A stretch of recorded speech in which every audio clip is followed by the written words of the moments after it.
State কেবিনেটে health and family welfare department স্বাস্থ্য আৰু পৰিয়াল কল্যাণ বিভাগৰ অন্তৰ্গত থকা আশা কৰ্মী আৰু আশা ছুপাৰভাইজাৰৰ ফিক্স ৰিমিউনাৰেশ্যন বৃদ্ধি কৰিছে। আগত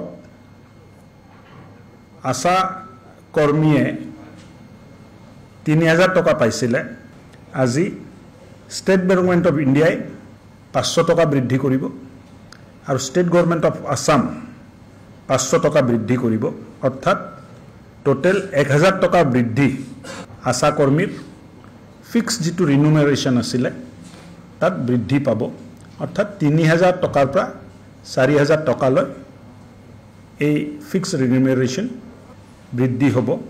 আশা ছুপাৰভাইজাৰৰো যিটো মাননি আছে তাত বৃদ্ধি কৰা হৈছে। বৰ্তমান ২,৬৭৫জনী আশা ছুপাৰভাইজাৰ আছে। তেখেতসকলে ফিক্স অনৰেৰিয়াম যিটো আমি কওঁ মানধন ৯,০০০ টকাকৈ পাই আছিলে। আশা ছুপাৰভাইজাৰজনীয়ে ১০,২০০ টকা 1 অক্টোবৰ ২০২৫ পৰা ১ অক্টোবৰ ২০২৫ পৰা পোৱা আৰম্ভ হ'ব।